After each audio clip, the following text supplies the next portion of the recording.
Assalamualaikum, salam sejahtera. Anda bersama saya Lina Palavi dan juga rakan setugas saya Syira Baktia, dan hari ini seperti biasa ASEAN petang ini kita akan membicarakan perkara-perkara yang menjadi topik hangat yang berlaku di sekitar ASEAN dan menjelang sidang kemuncak ASEAN yang ke-47 pada Ahad 26, 27 dan 28. Kita tahu ramai pemimpin yang akan hadir menyelesaikan pelbagai permasalahan ataupun mengikat resolusi perjanjian beberapa perkara, antaranya yang dijangka akan dimeterai adalah penyelesaian konflik antara Thailand dan juga Kemboja, dan kehadiran Perdana Menteri yang baru dilantik di Jepun juga kita rasa akan membawa kepada satu mungkin pemberian aset peralatan ketenteraan misalnya, mungkin kita tak tahu lagi, dan mungkin juga akan melibatkan sedikit sebanyak tentang industri semiconductor.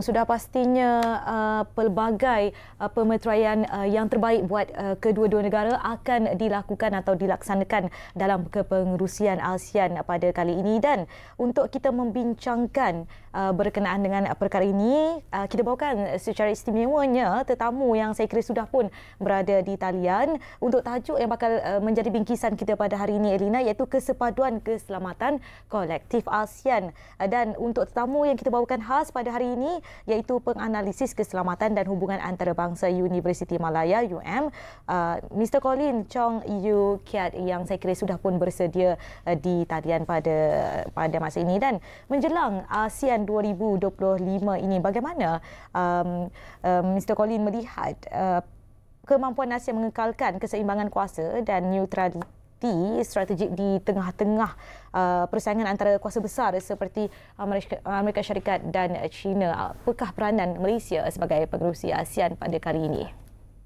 Ya, selamat petang Lina, Syahira.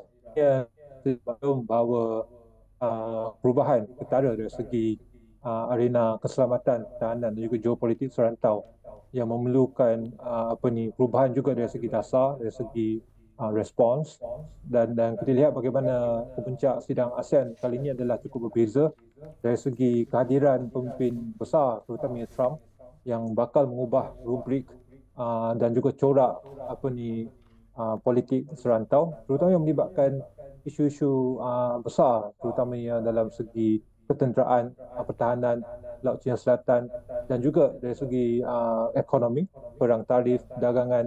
Apakah impak kepada negara serantau, apakah impak kepada hala tuju ASEAN secara keseluruhannya. Memangnya kita sudah maklum bahawa peranan ASEAN, mantra ASEAN adalah berpaksikan kepada konsep berkecuali, tidak memihak, dan juga segala terma termasuklah strategic hedging, strategic balancing, centrality of ASEAN.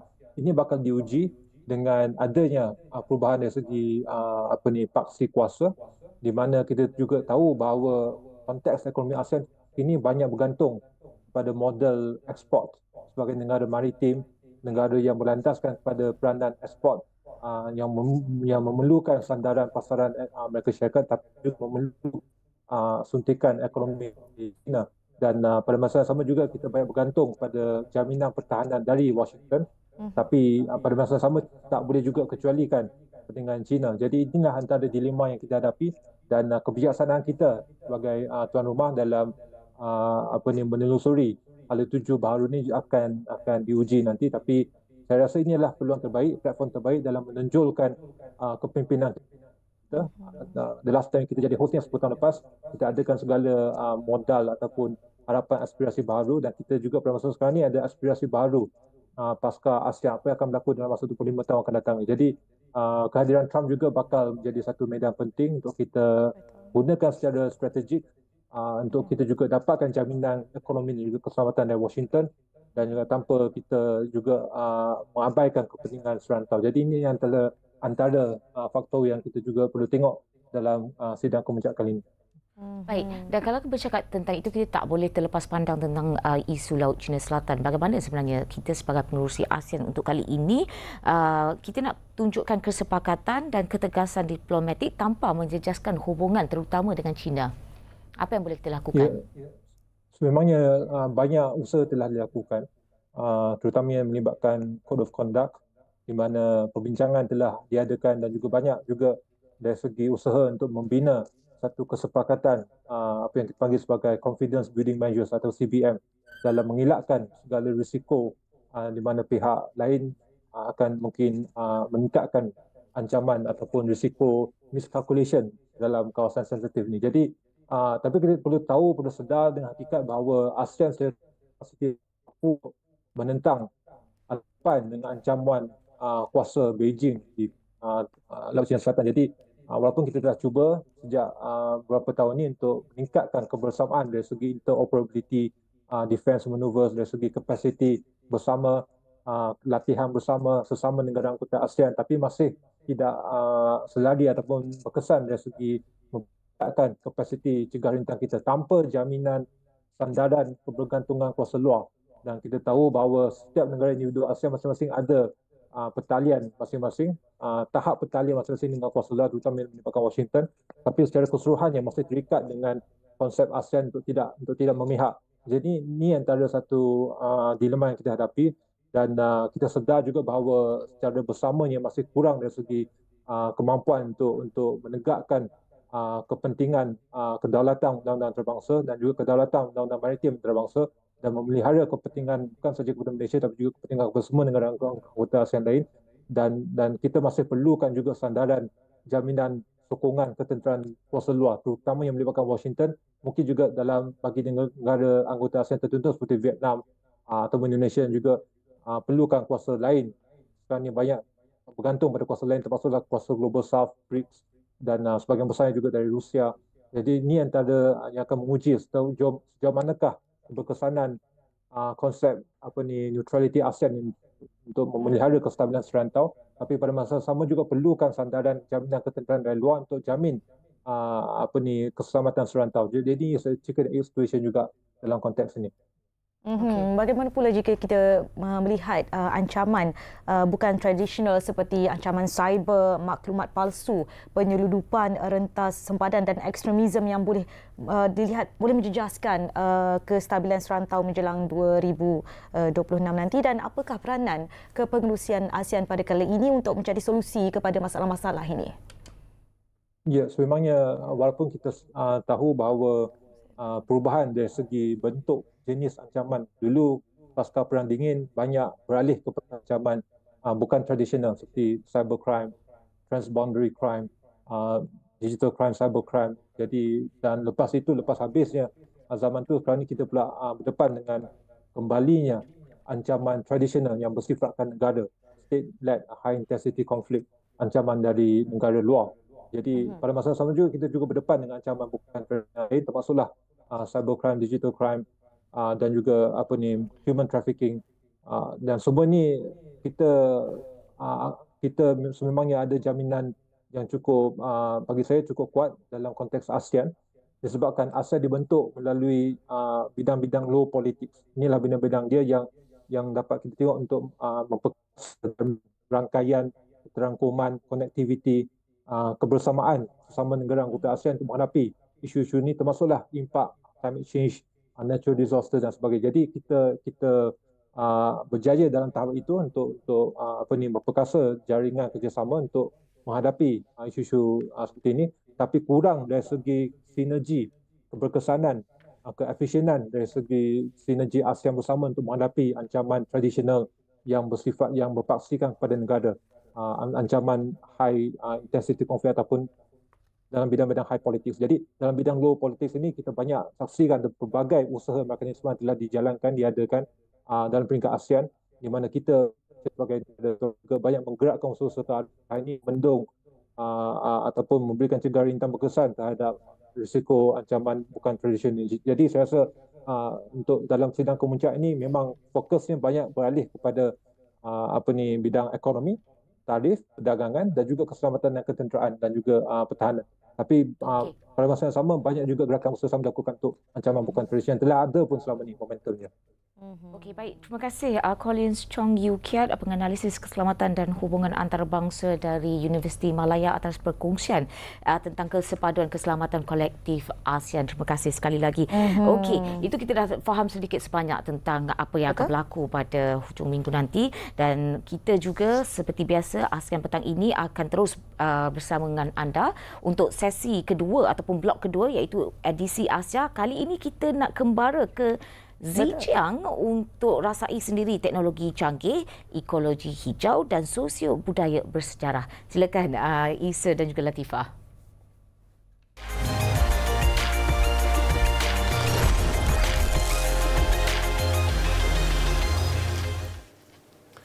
Baiklah, terima kasih rakan tugas di Kuala Lumpur. Assalamualaikum warahmatullahi taala wabarakatuh. Bertemu kembali dalam edisi Asia bersama saya Isa Zubir. Episod kali ini kita nak bercakap mengenai wilayah Zhejiang, khususnya Hangzhou. Kenapa kita nak cakap mengenai bandar Hangzhou ini? Sebab bandar ini merupakan bandar teknologi, bandar e-dagang China dan juga menjadi pusat kepada syarikat gergasi digital seperti Alibaba Group, kita ada Hello Bike, Zhejiang Geely Holding Group, Hikvision dan macam-macam lagi. Di lokasi ini juga anda boleh saksikan peradaban tertua di China. Ada buktinya peradaban kira-kira 5,000 tahun yang lalu. Jadi ia kombinasi kepada tamadun, peradaban lama dan juga teknologi. Jadi untuk bersama saya bercerita mengenai wilayah Zhejiang, khususnya bandar Hangzhou ini, kita ada Latifah Wang di studio. Okey, Latifah, kita nak tanya sikit. Sebab saya difahamkan Latifah bukanlah kali pertama pergi ke Hangzhou. Dah banyak kali pergi ke Hangzhou. Jadi kita nak tanya, apa kelainan ataupun keunikan bandar Hangzhou ini berbanding bandar-bandar lain yang ada di negara China? Okey, kalau mau bercakap tentang Hangzhou, saya rasa perkara yang paling membezakan daripada bandar-bandar lain di China ialah keanggunannya. Yang pertama, keanggunan ini datang dari pemandangan semula jadi.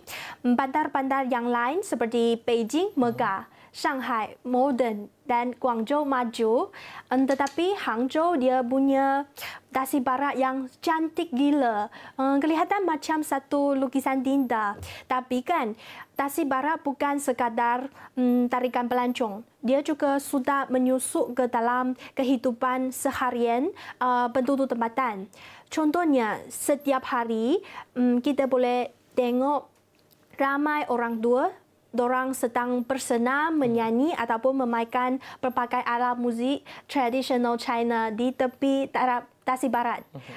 Kedua, Hangzhou berjaya menggabungkan tradisi dan moden. Di situ ada banyak syarikat-syarikat teknologi yang sangat terkenal seperti Alibaba, DeepSeek dan juga Unitree. Tetapi juga ada banyak kawasan sejarah yang sudah berusia 1,000 tahun seperti Jalan Hefang. Jadi, fenomena unik ini menjadikan Hangzhou bukan sekadar bandar pelancongan tetapi juga hub inovasi. Ketika saya rasa Hangzhou mempunyai pace of life yang sangat istimewa. Kita semua boleh nampak ramai orang muda dorang sedang bekerja dalam bangunan pejabat moden. Tetapi juga ada ramai orang sedang lepak, sedang mengedeh. Kedai yang sangat terkenal adalah Longjing di tepi dasi barat. Jadi, setahu saya ini kali kedua Isa pergi Hangzhou kan? Jadi apa perasaan? Okey, Latifah, kalau saya pula, sebab bila Latifah tanya mengenai perasaan saya bila pergi ke Hangzhou, dia berbeza dengan lawatan saya pertama kali pergi ke Hangzhou pada tahun lepas dan kali ini. Sebab tahun lepas saya terlalu fokus kepada penggambaran dokumentari sahaja. Jadi saya tak sempat berjalan-jalan ke banyak tempat. Untuk lawatan kali ini lebih santai, kita lawat ke banyak tempat, kita menyaksikan keindahan Tasik Barat, saya juga saksikan inovasi dan juga teknologi yang ada di syarikat-syarikat di Hangzhou. Kita sempat singgah di Digital Expo, kita saksikan bagaimana kemajuan dari segi robotik, peralatan dari sektor pengangkutan, pelancongan, pertanian dan macam-macam lagi. Bagi saya Hangzhou ini ada segala-galanya. Dari segi teknologi, dari segi tamadun peradaban yang berusia ribuan tahun dan juga dari segi keindahan alam semula jadi. Jadi itu pandangan saya. Sebab saya difahamkan Latifah pergi ke Zhejiang inilah, kita ambil Zhejiang ini lebih seminggu. Mungkin Latifah boleh kongsikan pengalaman sepanjang berada di Zhejiang. Apakah pengalaman menarik, cerita-cerita istimewa, inovasi unggul sepanjang Latifah berada di sana? Tak kisahlah, mungkin dari segi pelancongan, pengangkutan, sejarah, teknologi dan ketiga bandar yang Latifah pergi kalau saya tak salah. Okey, setahu saya, Zhejiang adalah satu wilayah yang sangat maju dari segi teknologi. Yang pertama, robot-robot bukan boleh hantar makanan dalam hotel sahaja, tetapi juga boleh pandai, mahir, memainkan pelbagai alat muzik seperti drums, piano dan juga seruling. Dan selain itu, kita juga pernah menonton satu pertandingan tinju robot. Boxing robot.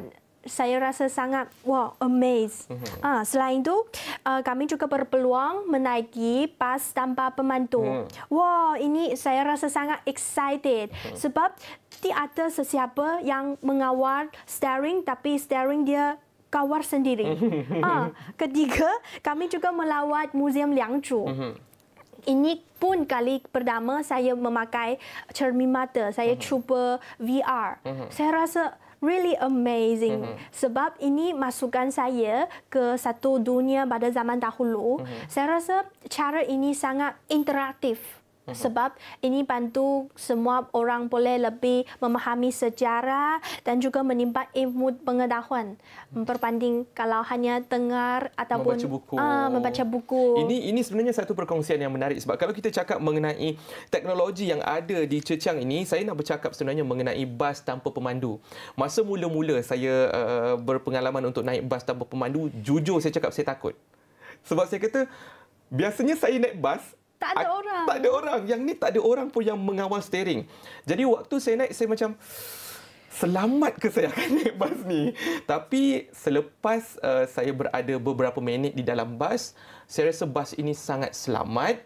Dan juga saya rasa sangat seronok sebab desain bas ini sangat cantik. Sebab saya boleh tengok pemandangan Hangzhou ataupun pemandangan Zhejiang ini secara 360 darjah. Dan juga kerusi yang ada di dalam bas itu juga sangat-sangat selesa. Ya, betul. Okey, Latifah, itu kalau kita bercakap mengenai teknologi dari segi pengangkutan, dari segi pelancongan. Saya difahamkan yang Latifah juga sempat singgah ke Hospital Perubatan Tradisional Cina dan juga sempat menjalani pemeriksaan dengan doktor tapi bukan manusia, sebaliknya robot. Mungkin Latifah boleh kongsikan. Betul-betul. Kami ada pergi Hospital Perubatan Tradisional China di Hangzhou. Di situ sebelum berjumpa dengan doktor orang, kaki tangan hospital suruh saya buat pemeriksaan badan dengan robot dulu. Dan dia cakap boleh bantu doktor lebih tahu keadaan badan saya. Jadi saya cuba cara-cara sangat cepat dan mudah. Di atas muka robot ada satu QR code dan kita boleh scan QR code dulu. Lepas tu letakkan tangan di atas robot. Dia boleh memeriksa muka saya dan lidah saya. Lepas tu dia tahu apa yang saya sakit, mana yang saya sakit. Dan dalam 15 saat hasil juga keluarkan. Saya rasa sangat convenient dan sangat canggih.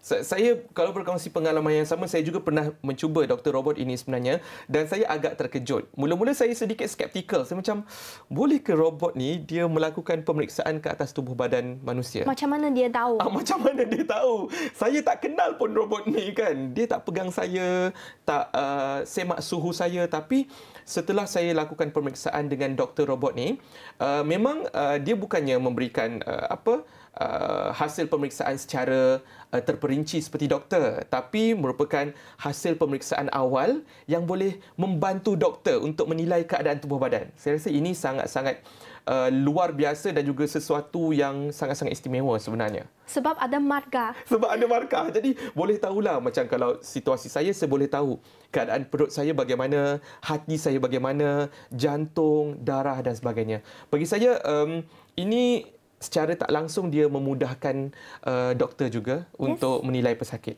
Dan ini yang paling penting sebenarnya. Tadi kita asyik bercerita mengenai teknologi, kita bercerita mengenai peradaban, kita bercerita mengenai alam semula jadi. Cantik sangatlah cecang ini. Tapi persoalannya Latifah, untuk penonton-penonton kita, kenapa penonton-penonton edisi Asia ini perlu tempah tiket untuk pergi ke provinsi Chechang ini?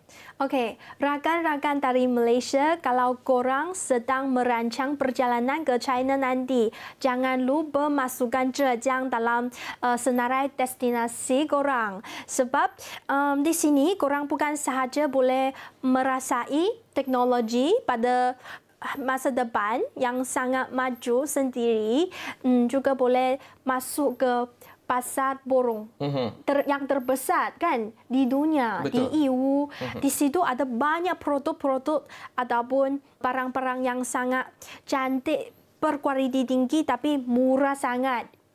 Selain itu, di situ juga sangat senang nak jumpa makanan halal. Yang halal ini food. Saya setuju. Sebab waktu duduk di hotel, di sekitar hotel sangat banyak makanan halal. Yang penting, bukannya semua mi dari Halanjo. Ya, betul. Ada pelbagai jenis. Ada pelbagai jenis dan juga banyak masakan Timur Tengah, ada banyak masakan Xinjiang dari Turki. Mungkin sebab ramai peniaga-peniaga dari negara-negara Arab semua. Mungkin dari orang beragama Islam dan berniaga di sini. Yes. Jadi ini memudahkan sebenarnya kepada mereka-mereka yang beragama Islam untuk datang ke Chechang. Yes, jangan risau, okey? Dan selain itu, bagi ramai peminat drama-drama China. Kebanyakan drama sejarah di China, dia penggambarannya dilakukan di Hengdian World Studios. Bila kami pergi situ, boleh memakai pakaian tradisional dan juga cosplay menjadi maharaja ataupun permaisuri sehari. Yes. Betul. Dari dinasti Qin, Han, dan Ming, Qing dan lain-lain lah. Ini satu sebenarnya apa orang kata satu pengalaman yang cukup mengujakan sebab di Hengdian World Studios itu saya rasa salah satu tarikan lain ialah bagaimana kita dapat duduk di atas satu kerusi seolah-olah di atas roller coaster dan juga sambil mengalami bagaimana situasi peradaban pada zaman ataupun dinasti Qing.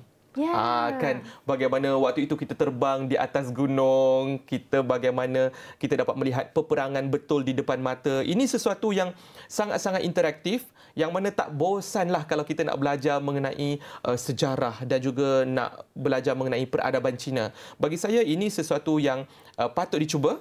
Dan juga patut mereka pergi sebenarnya selain daripada tempat-tempat lain yang ada di China seperti di Beijing, di Shanghai. Yes. Mereka perlu datang ke Chechang. Yes, sebab selain teknologi berkembang yang sangat pesat, Zhejiang juga mengekatkan kualiti sebagai wilayah hijau.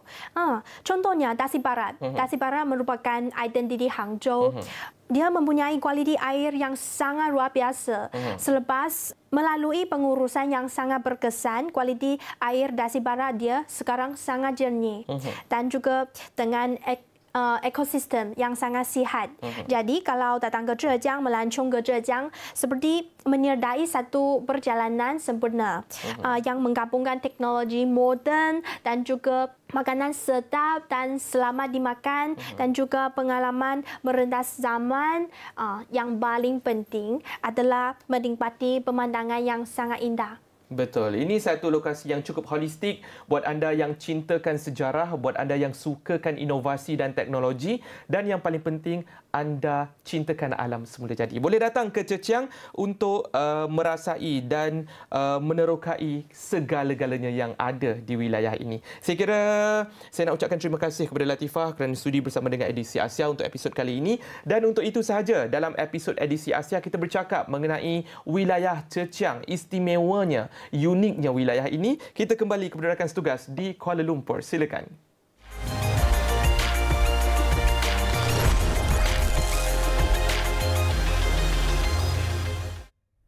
Baik, itu dia satu perkongsian yang cukup menarik, membuka mata orang ramai hendaknya mengenai kembara Zhejiang, rasai teknologi canggih, ekologi hijau dan sosio budaya bersejarah, dan sebagai salah seorang rakyat Malaysia yang pernah menjejakkan kaki ke Bandar Hangzhou pada 8 tahun lalu, saya boleh katakan apa yang dikongsikan dalam edisi Asia itu adalah satu perkara yang benar dan sebenarnya cukup menarik di Bandar Hangzhou itu, seperti mana yang telah pemirsa bagi tahu, satu pengalaman holistik boleh dirasai di Bandar Zhejiang, khususnya di Hangzhou itu. Okey, kalau ada tiket murah kita dah boleh beli dah ni. Betul.